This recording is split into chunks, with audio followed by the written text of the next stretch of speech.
నాగేశ్వర గారి ఎవడే సుబ్రహ్మణ్యం తర్వాత మహానటి 2 సినిమాలు చూశాను. మహానటి మాత్రం నాకు విపరీతంగా నచ్చిన సినిమా.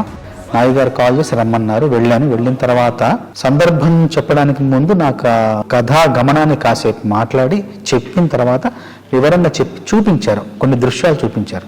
ఆ ఊరిని చూపిస్తూ కాశీలో జరిగే పరిణామాలు కావచ్చు, జరిగే మార్పులు కావచ్చు, జరిగే ఆ జీవన విధానాన్ని అంతా కళ్ళగట్టినట్టు చూపించారు. నాయుడు గారు కూడా స్పష్టంగా చెప్పారు ఏం కావాలి, ఆ సందర్భం యొక్క ఉద్దేశం ఏంటి, ఆ సందర్భంలో తనేం చెప్పాలనుకున్నారని చాలా స్పష్టంగా చెప్పారు. చెప్పిన తర్వాత నేను ఆ దృశ్యాన్ని మనసులో పెట్టుకుని వెళ్ళాను. వెళ్ళి ఒక 3 రోజులు శ్రమించి ఆ మొదటి 3 వాక్యాలు ఏదైతే క్లిష్టంగా ఉన్నాయో అది కేవలం ఒక గంట సమయంలో మొత్తం రాసేసి, మిగతా పాట ఇంకొక అరగంటలో రాసేసి మొత్తం 1.5-2 గంటల పాట మొత్తం పూర్తి చేశాను. ఆయన వెళ్ళి కలిసి పాట వినిపించాను.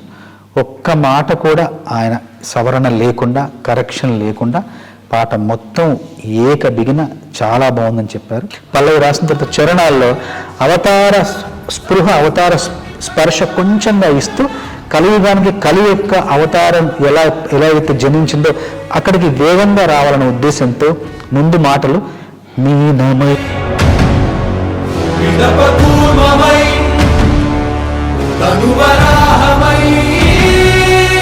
మనకు సాయమై ఎన్నో అద్భుతాలు సృష్టించి మనం పుట్టినప్పటి నుండి చూడలేని, నా జీవితంలో నేను పుట్టినప్పటి నుండి నేను సినిమాల్లో చూడలేని ఎన్నో అద్భుతాలు, ఎన్నో విచిత్రాలు ఈ సినిమాలో చూసే అవకాశం ఈ సినిమా ద్వారా నాకు లభించింది. నాకింత గొప్ప అవకాశాన్ని ఇచ్చిన నాగి గారికి, స్వప్న గారికి, దత్ గారికి మనస్ఫూర్తిగా ధన్యవాదాలు తెలియజేస్తున్నాను.